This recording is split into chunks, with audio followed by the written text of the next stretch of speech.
आप शिव की आराधना किस भाव से कर रहे हैं? आप शंकर को कैसे रिझा रहे हो?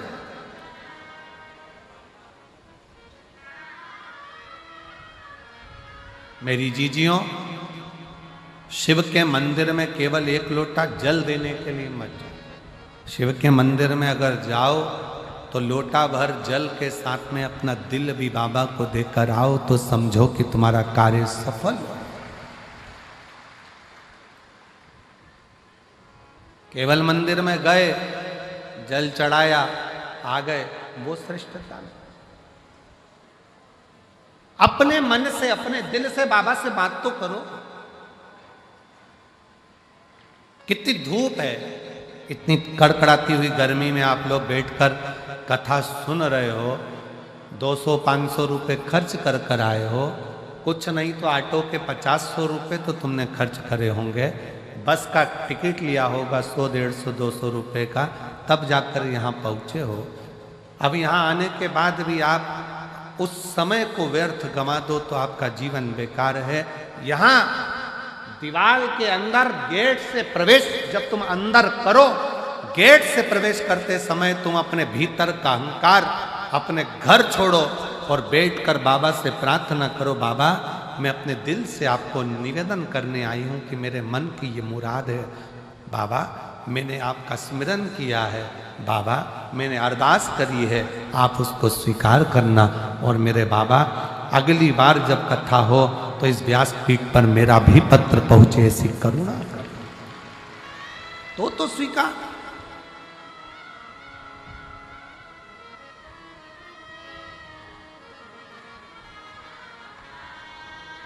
शिव पर करा भरोसा टूटता नहीं है। पक्षी और मनुष्य में एक बड़ा अंतर है। पक्षी और मनुष्य में एक सबसे बड़ा अंतर है। पक्षी अपने साथ के पक्षी को उड़ाने का प्रयास करता है और मनुष्य उड़ता हुआ व्यक्ति को गिराने का प्रयास करता है। इन दोनों में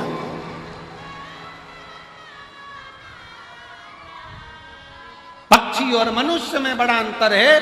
पक्षी, एक पक्षी अगर उड़ नहीं रहा है उसको उड़ाने का प्रयास करेंगे, पक्षी उड़ नहीं रहा है उसको उड़ाने का प्रयास करेंगे। पक्षी सामूहिकता में एक साथ आकाश में उड़ते हैं, उड़ाने का प्रयास करते हैं। एक पक्षी थक जाता है, दूसरा पक्षी उससे कहता है घबराना नहीं, मंजिल आने वाली है, उड़ते रहे, मंजिल आने वाली है, और आगे बढ़ना है, और ऊपर जाना है, उड़ते रहे, मंजिल आने वाली है। पक्षी अपने साथ के पक्षी को मंजिल तक पहुंचाने का प्रयास करता है। और मनुष्य, कोई उड़ रहा है, आगे बढ़ रहा है, बहुत उन्नति कर गया, बहुत तरक्की कर गया, तो मनुष्य अंदर से ईर्ष्या रखकर उसका पांव पकड़कर खींचने का, जमीन पर गिराने का प्रयास करता है। निवेदन है, पक्षी सामूहिकता में रहकर दूसरे को आगे बढ़ाने का प्रयास करते हैं और मनुष्य सामूहिकता में मिलकर एक दूसरे को गिराने का प्रयास करते हैं कि अपन इकट्ठे होकर इसको जमीन पर पटक देंगे। ये आगे कैसे बढ़ गया, ये तरक्की कैसे कर गया, ये कुर्सी पर कैसे बैठ गया, ये सिंहासन पर कैसे बैठ गया, ये आगे कैसे बढ़ गया, इसके पास पद कैसे आ गया, इसके पास पैसा कैसे आ गया, इसके पास प्रतिष्ठा कैसे आ गई।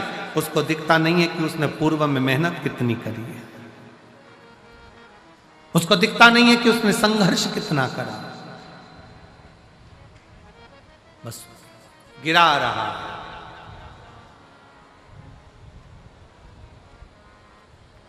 मेरा निवेदन इस व्यासपीठ के माध्यम से आप सबसे करूं, किसी के मरने के बाद कंधा दो मत दो, तुम्हारी मर्जी, पर उसके मरने से पहले अपने कंधे का सहारा उसको जरूर दे देना, जिससे वो जीते जी आगे बढ़ जाए, जीते जी आगे। आपका हमारा जीवन तब सिद्ध है जब हम किसी परमार्थ से जुड़े हों।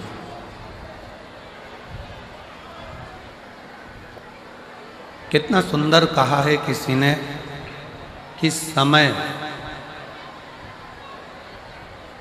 सांप और संपत्ति,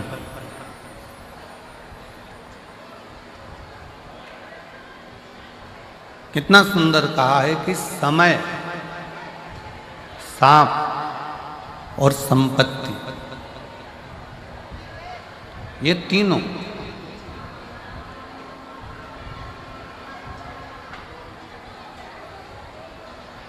कब आते हैं, कब जाते हैं, कैसे आते हैं, कैसे जाते हैं, मालूम ही नहीं पड़ पाता।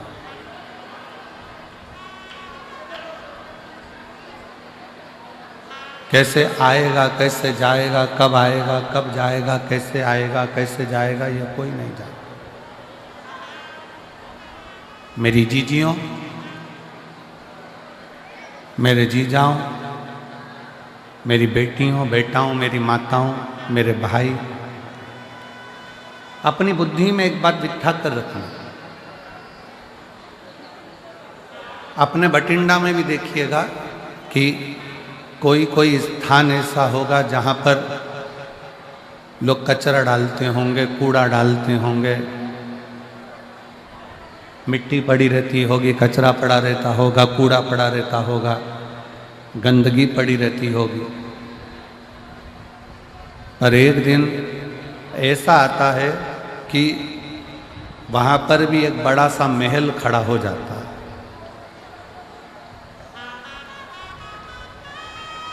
उसको बदलने में भी समय नहीं लगता, तुरंत बदल जाता।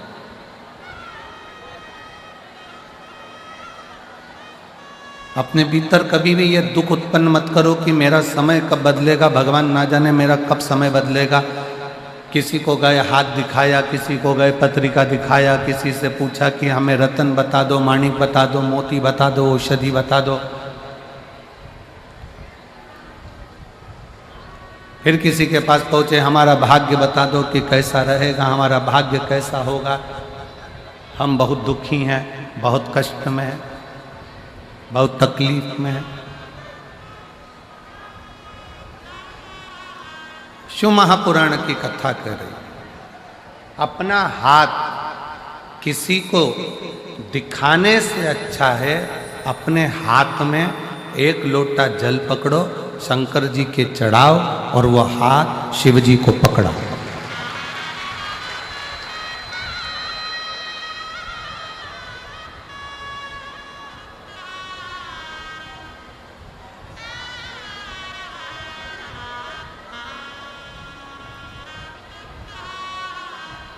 अपनी जन्म पत्रिका क्या बोल रही है ये तो हमको नहीं मालूम, पर शिव महापुराण की कथा कहती है कि जन्म पत्रिका कुछ भी बोले,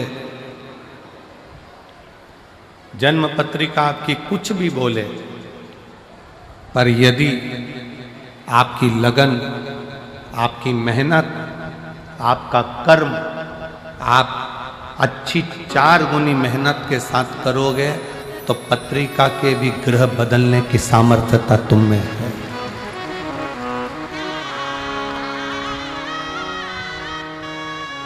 पत्रिका भी तुम बदल सकते हो, जन्म लग्न भी तुम बदल सकते हो, नक्षत्र भी तुम बदल सकते हो। काहे से? अपनी मेहनत से, अपनी लगन से, अपनी मेहनत से।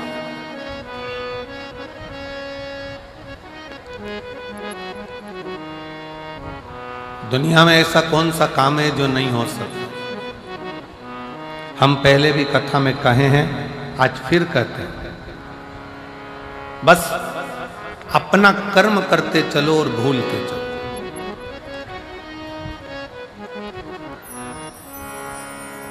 ये दुनिया में जितनी प्रकृति दिख रही है आपको, ये दुनिया में जितने बड़े बड़े वृक्ष आपको नजर आ रहे हैं, इस संसार में, इस पृथ्वी पर जितने बड़े बड़े पेड़ वृक्ष आपको नजर आ रहे हैं, ये वृक्ष लगाने वाला कोई दूसरा नहीं होता। एक गिलहरी किसी फल के बीज को लेकर जाती है, रखती है, अभी थोड़ी देर से खाऊंगी, फल वहीं पर रखा की रखा रह जाता है, बीज वहीं रखा की रखा रह जाता है और गिलहरी भूल जाती है।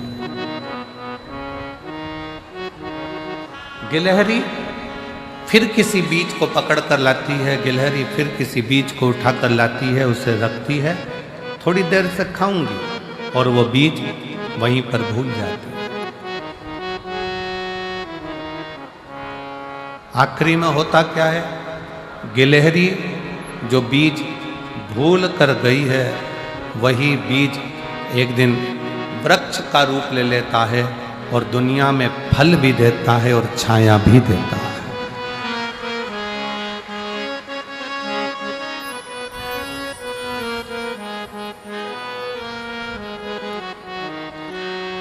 वही रचा है सृष्टि को जिस प्रभु ने, वही ये सृष्टि चला रहे हैं। रचा है सृष्टि को जिस प्रभु ने, वही ये सृष्टि चला रहे हैं। जो पेड़ हमने लगाया पहले, जो पेड़ हमने लगाया पहले, उसी का फल हम पा रहे हैं। रचा है सृष्टि को जिस प्रभु ने, वही ये सृष्टि चला रहे हैं। रचा है सृष्टि को जिस प्रभु ने, वही ये सृष्टि चला रहे हैं। एक गिलहरी बीज को रखकर भूल गई, पेड़ बन गया, वृक्ष बन गया, छाया भी हो गई, फल भी मिल गया। गिलहरी बीज रख कर भूल जाती है और वो पेड़ बन जाता है, वृक्ष बन जाता है, छाया भी मिलती है, फल भी मिलता है। उसी तरह शिव पुराण की कथा कहती है, संसार में अगर जन्म लिया है तो कुछ अच्छा कर कर, भूखे को भोजन कराकर, प्यासे को पानी पिलाकर, किसी बच्चे को शिक्षा की जरूरत है उसे उच्च शिक्षा दिलाकर, किसी को दवाई की जरूरत है उसको उच्च चिकित्सा दिलाकर आप भूल जाओ। भूलोगे एक ना एक दिन तुमने जिस बच्चे को पढ़ाया है, तुमने जिसकी दवाई औषधि कराई है, एक दिन वह आपके एहसान को चुकाएगा जरूर और आपके सामने आकर आपका कार्य करेगा।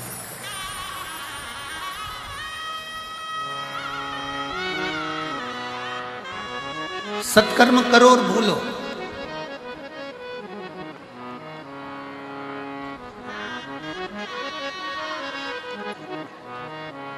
अच्छा कर्म करो और भूलो। सेनाई थोड़ा शांति रखो। अच्छा कर्म करो और भूलो, सत्कर्म करो और भूलो।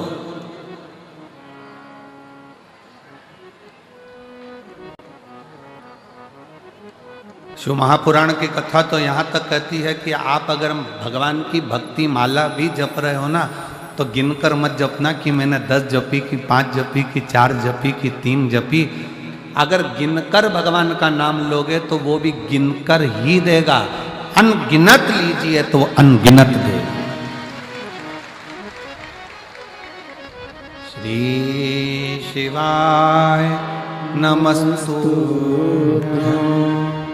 श्री शिवाय नमस्तुभ्यं, श्री शिवाय नमस्तुभ्यं, श्री शिवाय नमस्तुभ्यं।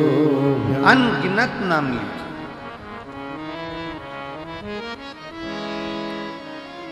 अनगिनत। और जब आप अनगिनत नाम लोगे, 5 लिया कोई बात नहीं, 4 लिया कोई बात नहीं, 3 लिया कोई बात नहीं, 10 लिया कोई बात नहीं, गिनकर भगवान का भजन नहीं करना। गिनकर भगवान का भजन नहीं करना।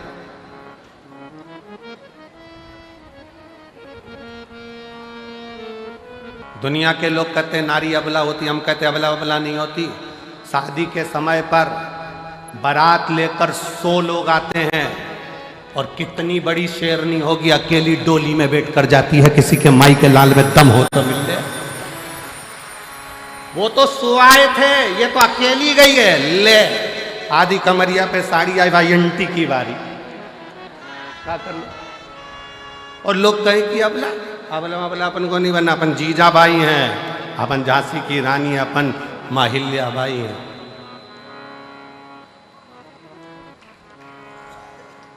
डरना नहीं है। भगवत स्मरण में एक स्त्री में वो बल होता है। वो कहे एक गुलदस्ते को सजाने के लिए 1000 फूल की जरूरत होती है, एक समुद्र को भरने के लिए 1000 बूंद की जरूरत होती है, और अपने घर को स्वर्ग बनाने के लिए एक स्त्री की जरूरत होती है। वो नारी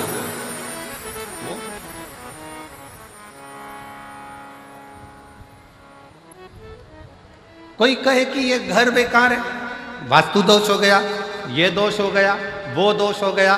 सारे दोष हमने घर में देखे, सारे दोष हमने दुकान में देखे, सारे दोष हमने फैक्ट्री में देखे, सारे दोष हमने गाड़ी में देखे। अपना कोई दोष नहीं है क्या संसार में?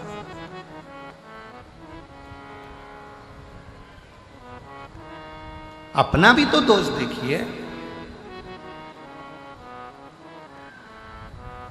किसी को हाथ दिखाने से भाग्य नहीं सुधर सकता। इस हाथ से मेहनत करना पड़ेगा, थोड़ा परिश्रम करना पड़ेगा।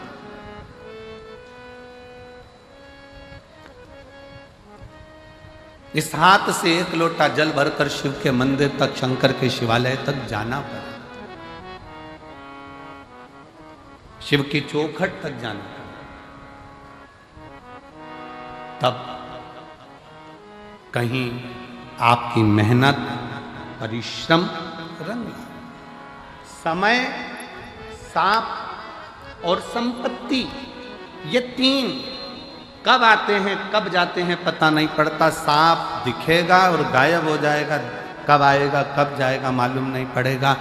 संपत्ति, धन आज है कल नहीं, किसको मालूम।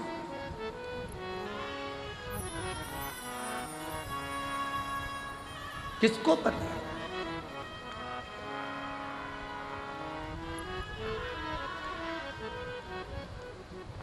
महाराज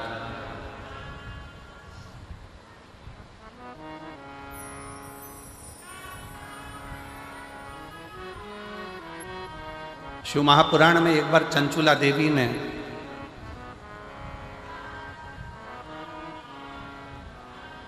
शिव पुराण की कथा सुनते सुनते तुमरुका जी से एक प्रश्न किया।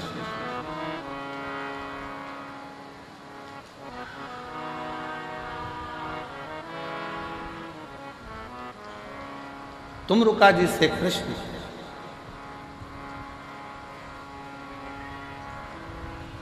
और तुमरुका जी से चंचुला देवी ने प्रश्न किया कि तुमरुका जी, इस लोक में करा जाए और परलोक में उसका सुख मिले, ये हो सकता है? लोक परलोक दोनों समान है, कैसे समान? तुमरुका जी ने कहा क्यों नहीं हो सकता? हम यहां करें और वहां भरे, क्यों नहीं हो सकता? बठिंडा में बैंक में पैसा जमा करो, एक कार्ड लो, एटीएम क्या बोलते हो, वो कार्ड लेकर दिल्ली जाओ, चंडीगढ़ जाओ, तुम्हारी मर्जी पड़े सिरसा जाओ, तुम्हारी मर्जी पड़े गुड़गांव जाओ, तुम्हारी मर्जी पड़े तुम नोएडा जाओ, कार्ड लगाओ, पैसा निकल कर बाहर। बोलो सही है कि गलत है? अरे जम के तो बोलो सही है। पैसा जमा कहाँ करा था? बठिंडा में। निकाल कहाँ रहे हो? दिल्ली में। निकाल कहाँ रहे हो? हैदराबाद में। निकाल कहाँ रहे हो? बेंगलोर में। जमा यहाँ करा है, निकाला वहाँ है। उसी तरह शिव महापुराण की कथा कहती है, अपने जीवन में मानव का जो शरीर है, ये पुण्य को जमा करने के लिए है और निकालने के लिए फिर अगली जो योनियां है उसमें हम निकाल 83,99,999 योनियां काटने के बाद ये 84,00,000वें नंबर की जो योनि है ये मानव की शरीर, ये 84,00,000वें नंबर का ये क्यों मिला है? व्यर्थ कमाने के लिए नहीं। अपना कर्म करो, परिवार, कुटुंब, नाते, रिश्ते। कोई तुमसे कह दे तुम संत बन जाओ, बिल्कुल मत बनना। मना कर देना, सीवर वाला महाराज मना करा, हमारा भाई बोल कर गया था, हमारा बिल्कुल बोल देना। और जितने जीजा बैठे हैं अगर ये मन में सोचे कि हमें संत बनना है तो कह देना कि हमारा साला बोल कर गया था भटिंडा में आकर। तो सीवर वाला महाराज आया था ना, हमारी पत्नी का भाई है और हमारा साला बोल कर गया है। संत नहीं बनना, साधु नहीं बनना, सन्यासी नहीं बनना, तपस्वी नहीं बनना, बाबा जोगी नहीं बनना, हमें तो अच्छा गृहस्थी बनना है। हम अपने घर में जितने लोगों के साथ रह रहे हैं उनके साथ स्माइल देकर रहते रहें और उनका भरण पोषण करते हुए अपनी जिंदगी मंजिल तक पहुंच जाएंगे। सबसे बड़ा आश्रम होता है गृहस्था आश्रम। घर में रहकर भजन करना कठिन है, बहुत कठिन।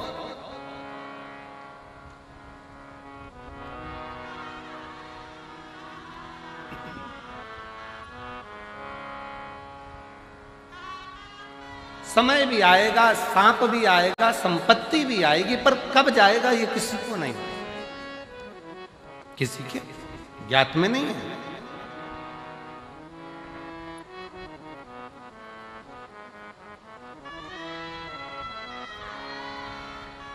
क्या इस लोक में किया गया परलोक में प्राप्त हो सकता है? क्यों नहीं?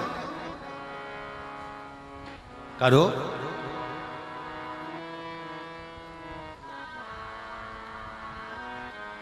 नाम शिव का जो दिल से लिया करते हैं उन्हीं भक्तों को भोले प्यार किया करते हैं। नाम शिव का जो दिल से लिया करते हैं उन्हीं भक्तों को भोले प्यार किया करते हैं। आप हृदय से, भाव से, दिल से शिव नाम ले रहे हो, कहीं पर भी बैठकर, किसी भी जगह पर बैठकर कैसे भी शंकर को भज रहे हो, शिव मिलेगा, दुख कटेगा। एक पत्र अच्छा है।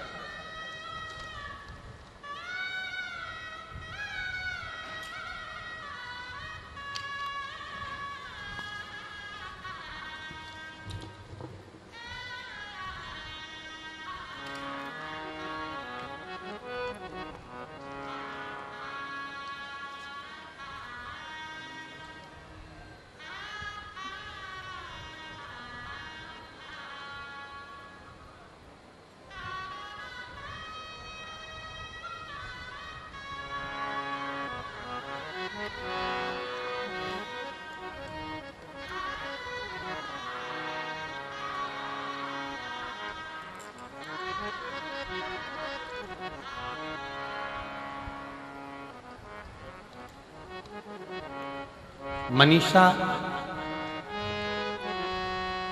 मेरा मोबाइल नंबर ये है। मेरे पति भटिंडा में आर्मी में कार्यरत है। भटिंडा आर्मी में मेरे पति कार्यरत हैं। आप ही हैं? आ जाओ, एक बेलपाती बजाना, आ जाओ। मैं मनीषा हूँ। मेरा मोबाइल नंबर ये है। मेरे पति भटिंडा में आर्मी में कार्यरत हैं। गुरुदेव, मेरी माँ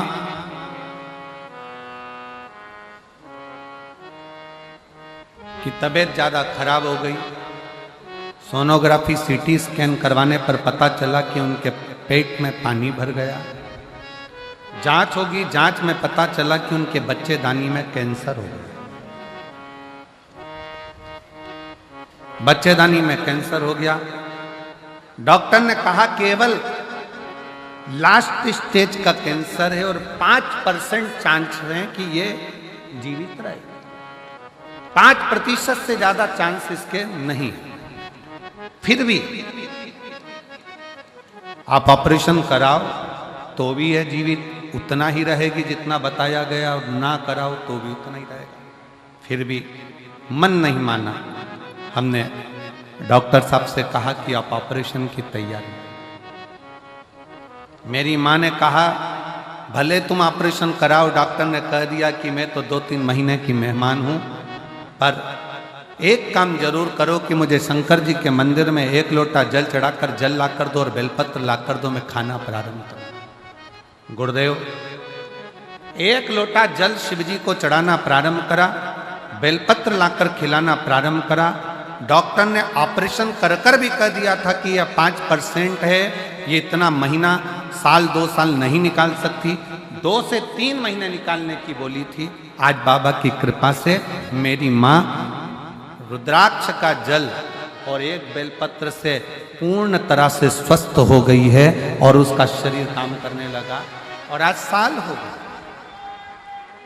जहां 2 महीने दिए गए थे, 3 महीने दिए गए थे, वो 3 महीना, वो 2 महीना कहां गया? सालों। उसकी शरणागति, उसका भजन।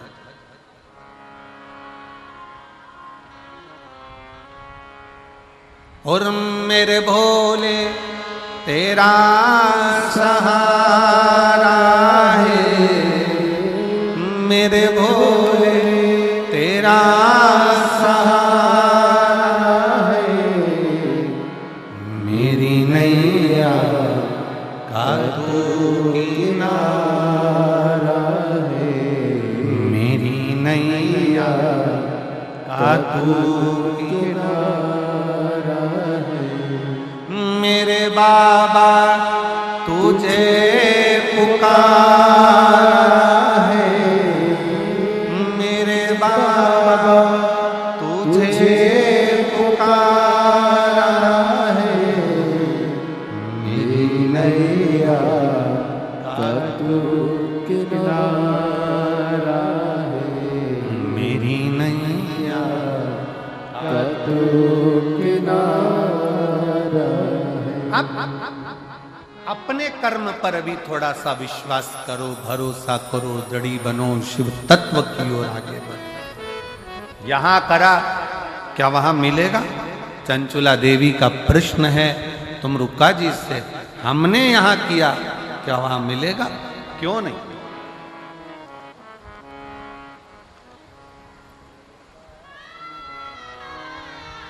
कई लोग ऐसे भी हैं, भारत में कमाया, विदेश में जाकर मकान बनाया, गाड़ी ली, जमीन ली, फैक्ट्री बनाई।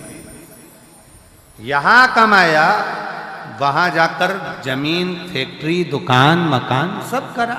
कई ऐसे भी हैं कि वहां कमाया विदेश में और यहां खरीदा। उसी तरह मृत्यु लोक में, मानव शरीर में भगवान का भजन करते हुए, उस ईश्वर को, उस रब को याद करते हुए, उसका भजन करते हुए, 1 लोटा जल चढ़ाते हुए आगे बढ़ते चलो तो हो सकता है कि यहां करोगे तो वहां तक प्राप्त हो सकता। यहां करा वहां मिला। शिव कथा कर रहे, भगवान शंकर का चरित्र कर रहा, शिव महापुराण की कथा वर्णन कर रहे। एक मानव का देह, बैठ जाओ, सब बैठ जाओ उनका। एक मानव का शरीर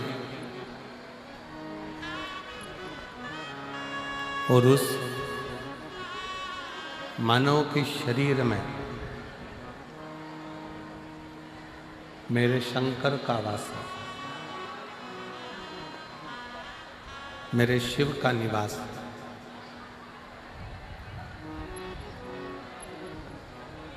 श्री वेदव्यास जी ने अपनी कथा में वर्णन किया। श्री वेदव्यास जी ने शिव महापुराण में वर्णन किया है कि मानव हो, पशु हो, पक्षी हो, जीव हो, जंतु हो, इसमें सब में, जैसे गुरु नानक देव जी कहते हैं बाले, ऐसा कोई स्थान नहीं है जहां वो रब नहीं।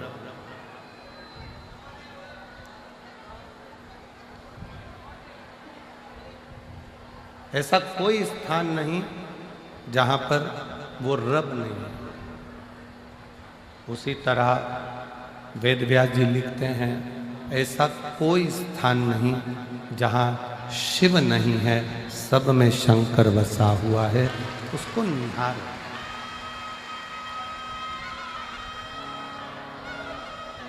उसको पहचानना, बस इतना याद रखो कि उसको पहचानने के नेत्र हमारे पास में नहीं।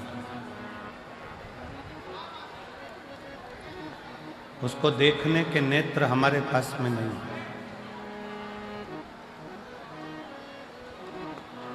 और जिस दिन हमारे पास में उस देवाधिदेव महादेव को देखने के नेत्र प्राप्त हो गए, समझ लेना कि उस दिन हमारा मृत्यु लोक में जन्म लेना सार्थक हो गया। फिर हमारा पृथ्वी पर आना सार्थक हो गया। फिर हमारा मृत्यु लोक में जन्म लेना सार्थक हो गया। और शंभु शरणे पड़ी मांगू घड़ी रे घड़ी, दुख काटो दया करीन दर्शन आपो। शंभु शरणे पड़ी मांगू घड़ी रे घड़ी, दुख काटो दया करीन दर्शन आपो। शिव तत्व की प्राप्ति का केंद्र बिंदु है शंकर भगवान की अविरल भक्ति और विश्वास। एक विश्वास और एक भक्ति बहुत।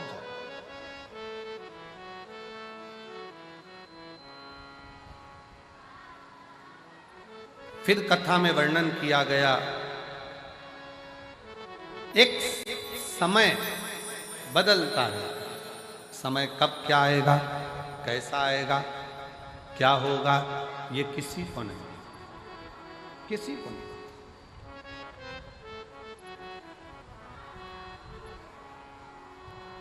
जन्म मरण परण, जन्म भी उस परमात्मा के हाथ में है, मृत्यु भी उस परमात्मा के हाथ में है, और परण भी उस परमात्मा के हाथ में है। परण मतलब शादी। डॉक्टर ने कह दिया कि बहू की डिलीवरी होगी, इतने तारीख को होगी, मालूम पड़ा दर्द आने लगे, 2 महीना, 3 महीना, 1.5 महीना, 1 महीना, 15 दिन, 6 दिन, 5 दिन पहले हो गए या 5 दिन बाद। लोगों ने देखकर कह दिया था तुम्हारे लड़की की शादी बस इस साल हो जाएगी, मालूम पड़े 1.5 साल निकल गया, शादी नहीं पक्की। विवाह पक्का नहीं।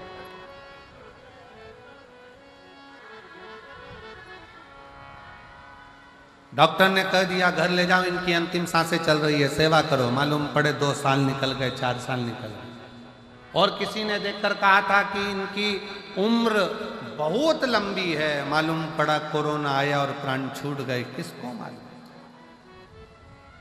जन्म, मरण, परण, ये तीन शिव के हाथ, आपके और हमारे हाथ में नहीं है। चाहे किसी को कुछ भी बता दो, कैसे भी अच्छा कर्म करते चले, श्रेष्ठ कर्म।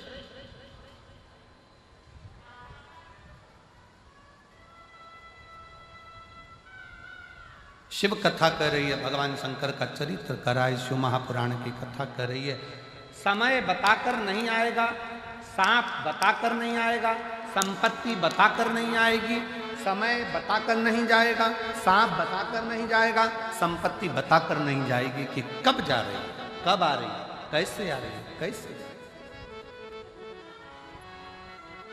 इसलिए समय का सदुपयोग करो, संपत्ति का सदुपयोग करो। आया उसका उपयोग। एक कितना सुंदर संवाद शिव महापुराण की कथा में आता है। एक बार श्री देवऋषि नारद भगवान विष्णु के पास पहुंच गए।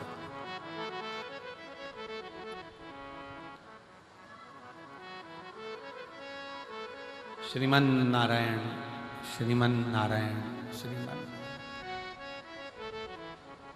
और देवऋषि नारद भगवान विष्णु के पास में गए तो भगवान विष्णु से कहा, प्रभु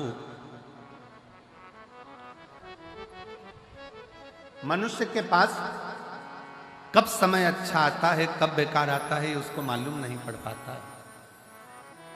कब उसे संपदा मिलेगी, कब नहीं मिलेगी, उसको ज्ञात नहीं हो पाता।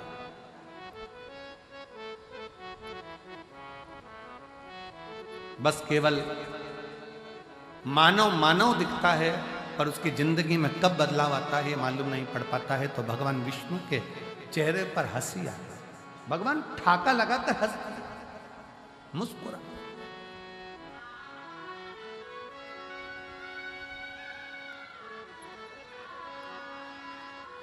खूब हंसे और नारद जी का हाथ पकड़कर भगवान नारायण उनको शंकर जी के पास में ले गए। बाबा भोलेनाथ बैठे थे। शंकर भगवान को नारद जी का कोई संवाद नहीं मालूम है, शंकर भगवान को भगवान विष्णु का कोई संवाद नहीं मालूम है, शंकर भगवान को इन दोनों की कोई बात नहीं मालूम है। पर पहुंचे और पहुंचते से भगवान शंकर हंसना प्रारंभ हो गए, शिवजी मुस्कुराना प्रारंभ हो गए। नारद जी से सहन नहीं हुआ। नारद जी ने पूछ लिया, प्रभु हमने ना तो हमारी बात आपने सुनी, ना भगवान विष्णु की बात आपने सुनी, और आप हंस रहे, आप मुस्कुरा रहे, इसका कारण क्या? भगवान शंकर ने कहा, नारद मैं जानता हूं कि तुम क्या पूछना चाहते हो, कि संसार सागर में सब एक जैसे नजर आते हैं, पर ना जाने किसका ग्रह, किसका समय कब बदल जाए और कौन कहां बैठ जाए, इसका भरोसा नहीं किया जा सकता, इसका भरोसा नहीं किया जा सकता।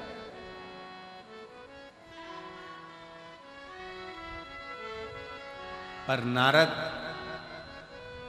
व्यक्ति, मनुष्य अपने कर्म को करता करता करता करता करता करता एक जैसा दिखता दिखता अंदर से पूर्ण तरह से खाली होता चले जाता। हाथी आया है आपके भटिंडा में? कभी हाथी का दर्शन किया है आप लोगों ने? अरे बोलो तो जम के। इधर आता है हाथी? नहीं आता? आता है? अच्छा। नहीं तो टीवी में तो आजकल रोज आता है छोटे छोटे बच्चों के लिए, एक मोटा हाथी। टीवी में तो बच्चों को खाना भी माता है वो हाथी दिखा के खिलाती है आजकल। जब तक मोटा हाथी चालू ना करो जब तक वो खाना नहीं खाए।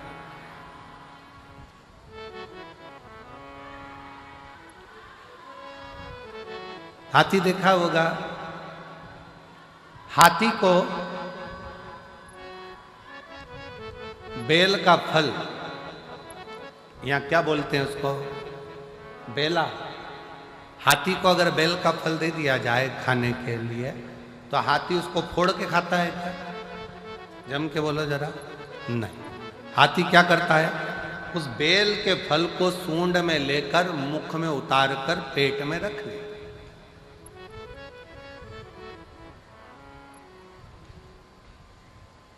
फिर जब हाथी गोबर करता है तो वो बेल का फल वैसा की वैसा ही बाहर निकल, जैसा खाया था वैसा की वैसे ही बाहर निकल जाता है।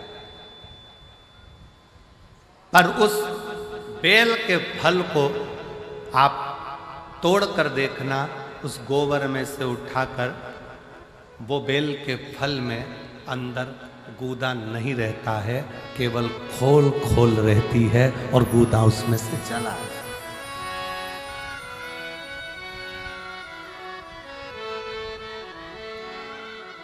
बेल का फल वैसा की वैसा ही।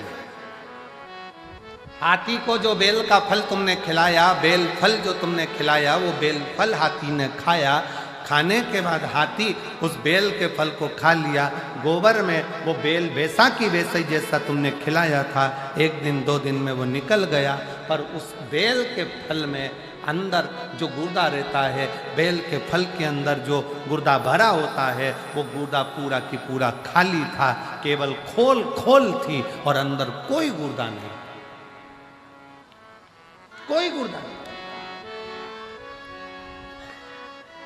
भगवान शंकर कह रहे हैं, नारद, जैसे केवल खोल रह जाती है और हाथी का पाचन क्रिया से वो गुर्दा बाहर निकलकर हाथी उसको पचा लेता है, उसी तरह संसार सागर में जब मनुष्य आखिरी में इस संसार को छोड़कर जाता है तो केवल एक खोल रह जाती है, बाकी का तो जो परमात्मा का था वो परमात्मा में विलीन होता है। परमात्मा का परमात्मा में मिल गया, भगवान का भगवान में मिल गया, परमात्मा का परमात्मा में समाहित हो गया।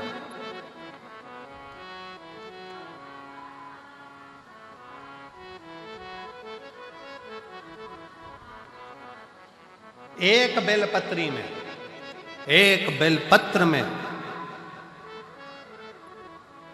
एक बेलपत्र में वो तत्व होता है। अगर शंकर पर चढ़ी हुई बेलपत्र को आप खा रहे हो तो उस बेलपत्र में वो फल होता है कि आपके शरीर के जितने रोग हैं, चाहे वो बीपी हो, चाहे शुगर हो, चाहे थायराइड हो, चाहे सोराइसिस हो, जो भी बीमारी है शरीर, धीरे, हाँ, कई लोगों को बेलपत्र खाने पर जीवान में छाले आ जाते हैं, किसी किसी को बेलपत्र खाने पर जीवान तोरी तोरी हो जाती, हारमोनियम। बेलपत्र खाने पर कई बार जीवान तोरी तोरी हो जाती है, बेलपत्र खाने पर कई बार मुख में छाले आ जाते हैं, बेलपत्र खाने पर कई बार भोजन में स्वाद नहीं आता है, भोजन में स्वाद नहीं आ पाता है। तो निवेदन है, आप ऐसे नहीं खा सकते तो उसको पीसकर गोली बनाकर पानी से निगल जाए। पर बेलपत्र हमारे जीवन में, हमारे स्वास्थ्य के लिए लाभदायक होता है। एक पत्र है बड़ा सुंदर, देखो,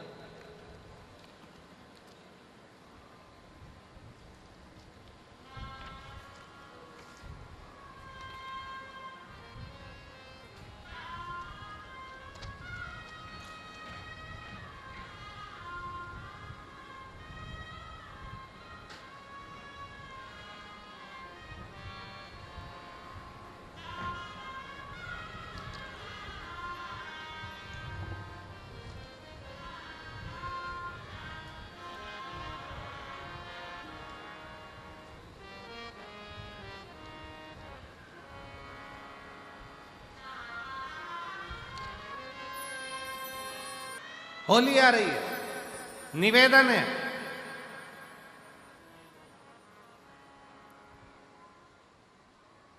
अगर किसी को कलर लगा रहे हो, रंग लगा रहे हो, या किसी को रंग में डुबो रहे हो, या किसी को रंग लगा रहे हो, तो प्रार्थना निवेदन, उस रंग को लगाते समय, उस रंग को लगाते समय प्रार्थना निवेदन है, रंग को लगाते समय इतना विचार जरूर करिएगा कि भगवान को रंग लगाते समय इतना विचार जरूर करिएगा कि रंग लगाते समय इतना विचार जरूर करिए कि हम जिसको रंग लगा रहे हैं, हम जिसको रंग लगा रहे हैं, इतना विचार जरूर करना कि इसके साथ जिंदगी में हम कभी अपना रंग बदलेंगे नहीं। इसको और गहरा करते जाएंगे, करते जाएंगे और करते जाएंगे। शंभु शंभु शंभु शंभु शंभु शंभु शंभु, हम और गहरा करते चले जाएंगे और लगाते।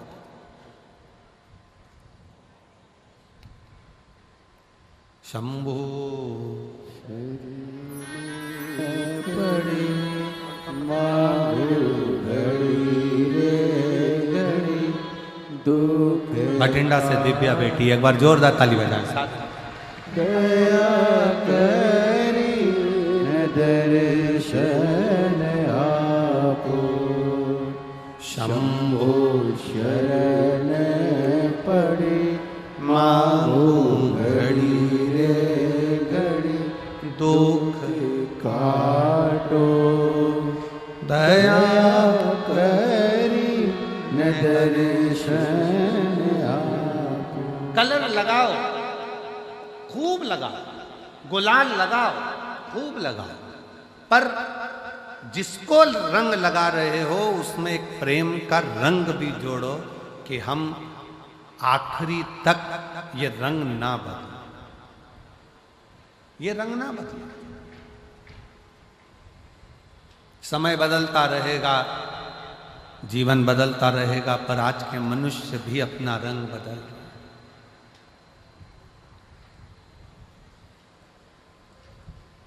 जीवन का कोई ठिकाना नहीं, मनुष्य देह का कोई ठिकाना नहीं।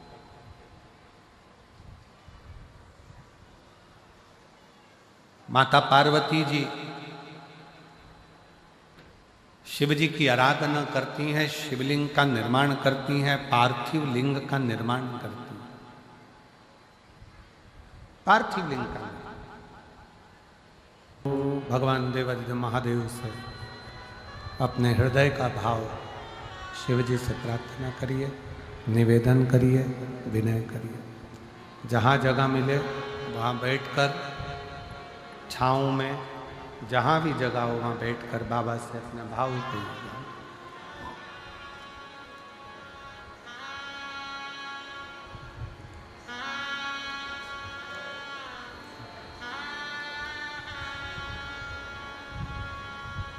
श्री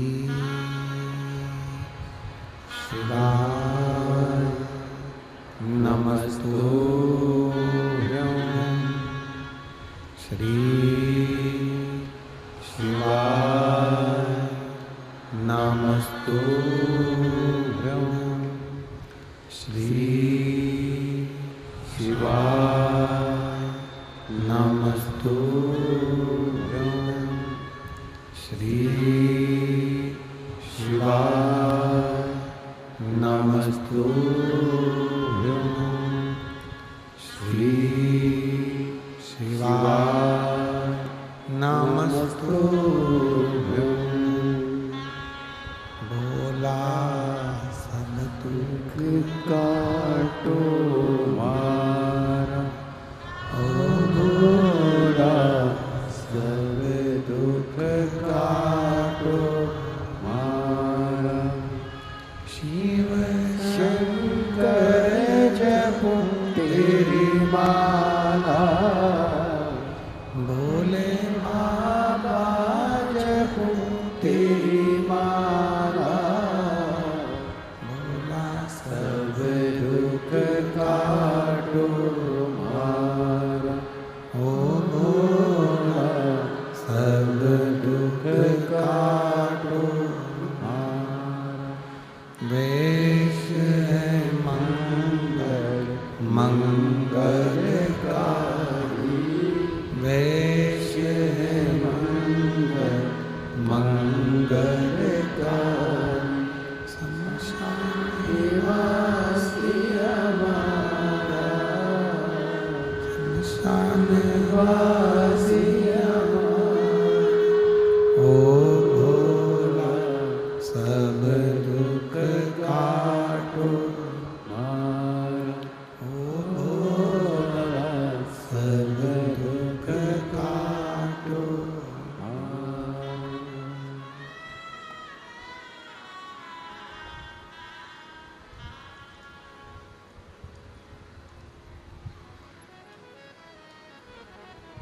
भगवान देवादिदेव महादेव भगवान शिव, ओगरदानी त्रिकालदर्शी कैलाशी विनाशी भगवान शंकर,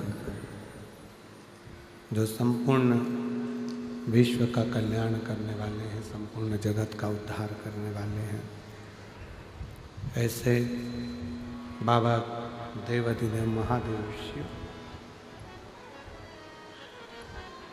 कथा कर रही है भगवान शंकर की। पार्वती मैया भगवान शिव की आराधना करती हैं और भगवान शंकर पार्वती जी को प्राप्त होते हैं।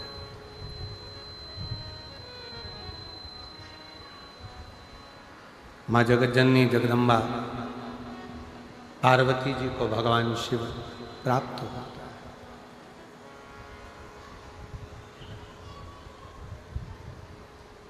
बहुत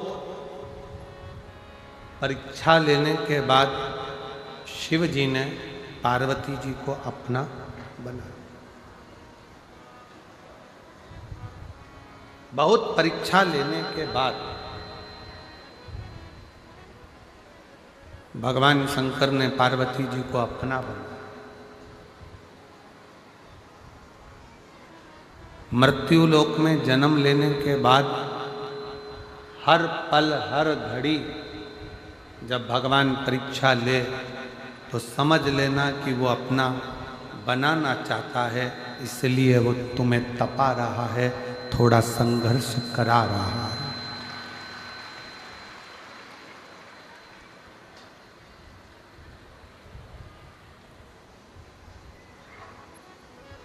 तपस्या और समस्या ये दो हैं।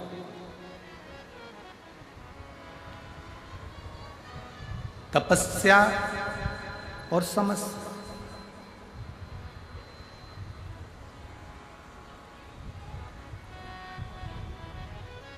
आज के समय में जितने लोग तपस्या में नहीं लगे हैं, उससे दुगने लोगों को समस्या है।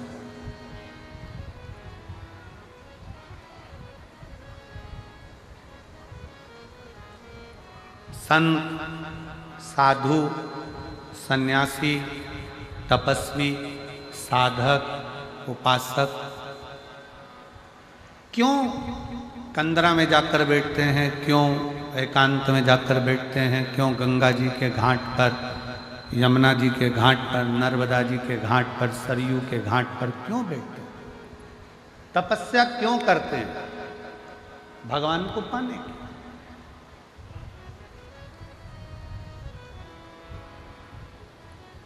पर हो सकता है हमारी बात का लोगों को बुरा लग जाए, क्योंकि हमारी बात का लोगों को बुरा जरा लगता भी ज़्यादा जल्दी। एक बात अपने अंदर उतार कर रखना,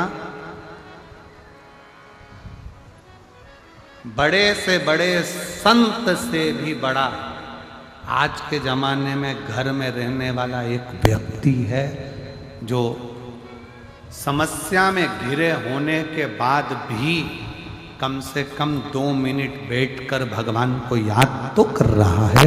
इतना भी बहुत।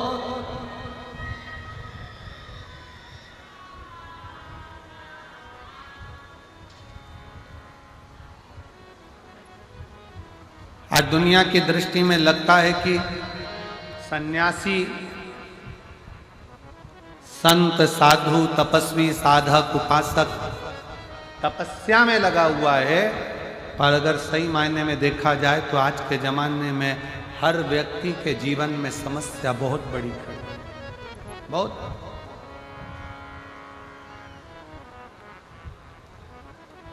आज के मायने में अगर देखा जाए तो समस्या बहुत बड़ी। संत तपस्या करने के लिए गंगा जी के घाट पर जाते हैं।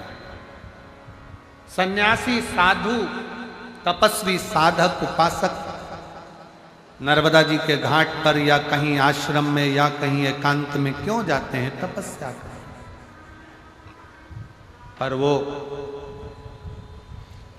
माया में ऐसे गिराते चले जाते हैं कि तपस्या तो हो नहीं पाती, पर समस्या में गिरते चले जाते हैं। समस्या तो फिर निवेदन है, जितने शिव महापुराण की कथा को श्रवण करने वाले आप बैठे हो, जितने टीवी पर कथा सुन रहे हो, जितने फेसबुक यूट्यूब पर कथा सुन रहे हो, जितने कथा के पंडाल में इस भटिंडा पंजाब की इस पवित्र धरा पर बैठकर कथा सुन रहे हो, इतना याद रखना कि आप घर में रहकर, परिवार में रहकर, परिवार का भरण पोषण करते हुए, परिवार को पालते हुए, बच्चों को संभालते हुए भी अगर 2 मिनट भी आपके मुख से श्री शिवाय नमस्तुभ्यम निकल रहा है, 2 मिनट भी आप भगवान को याद कर रहे हो, तो समझ लेना कि आप दुनिया के सबसे बड़े संत और साधु हो और तपस्वी। आप बहुत बड़े साधक,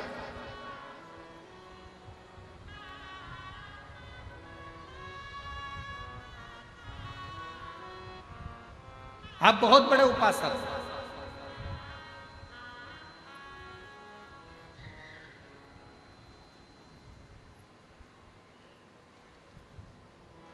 अभी अभी कुंभ देखा होगा आप लोगों ने, कुंभ का दर्शन करा होगा, महाकुंभ का। महाकुंभ के दर्शन में इतने बड़े बड़े संत, साधु, तपस्वी, साधक, उपासक उस कुंभ के मेले में पहुंचे भगवान की भक्ति करने के लिए। पर जनमानस की दृष्टि में भगवान को तो लोग कैच करना भूल गए। मालूम पड़े वहाँ हीरो हीरोइन को कैच कर रहे, आईटी बाबा को कैच कर रहे, कहीं किसी महिला को कैच कर रहे, कहीं माला बेचने वाली को कैच कर रहे।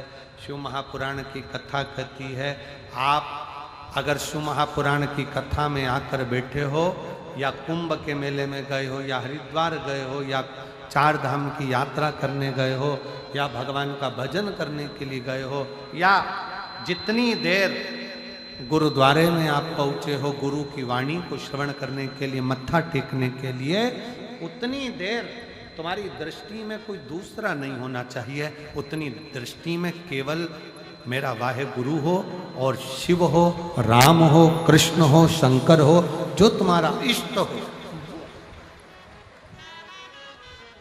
जो बोले सो निहार। उतनी देर तुम्हारी दृष्टि में परमात्मा होना चाहिए। पर हमारी दृष्टि भटकती। तपस्या और समस्या दोनों साथ चलते हैं।